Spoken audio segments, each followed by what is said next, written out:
As the summer rolls along, and hopefully most of us now can just sit back and relax and enjoy our hard work. Boy, and it's hard work, but you know, it's good therapy also.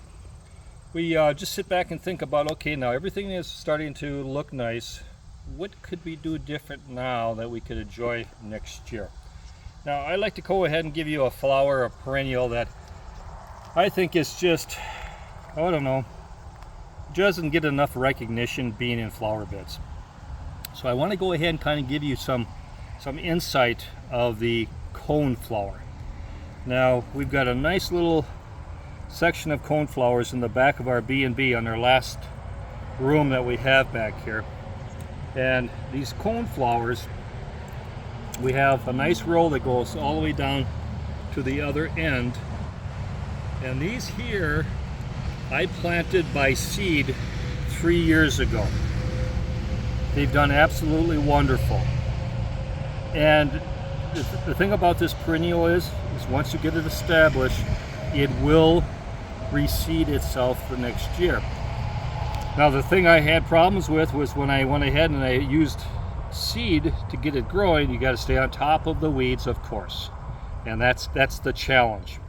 But once I got to that point where I got them up over the top of the weeds, and then you can distinguish what is the weed and what's the coneflower. These have done absolutely wonderful. Now, if you bear with me and hang in there, we're just going to stop the video here and we're going to head in front, and I've got some other colors of coneflowers. I really like these because they're just a really nice kind of a purple coneflower. Now maybe we'll take a little walk down here and kind of show you what we got going on in one of these little flowers here. We do have these little guys that are pollinating heavily, and they just, I mean, these are the guys you want in your yard, and they do a great job.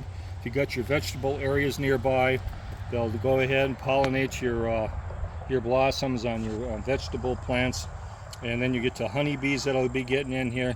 So they're busy right now taking care of business. Now, this row that we have here is right next to our vegetable garden.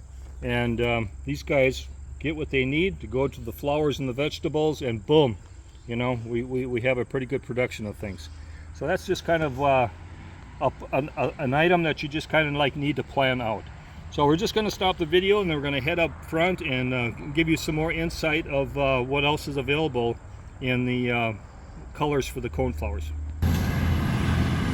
Well, now we're out here in the front flower beds, and here's another color of the coneflower.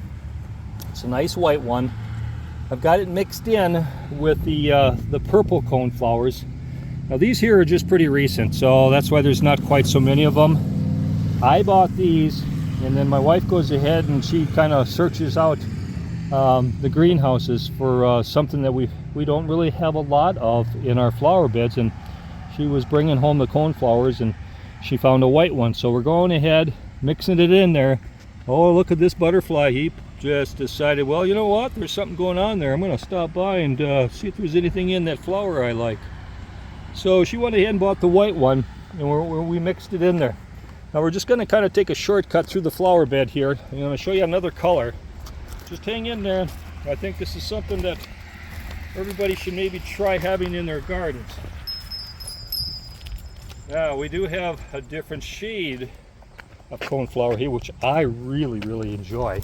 This is one of the newer ones too, and it's a red one.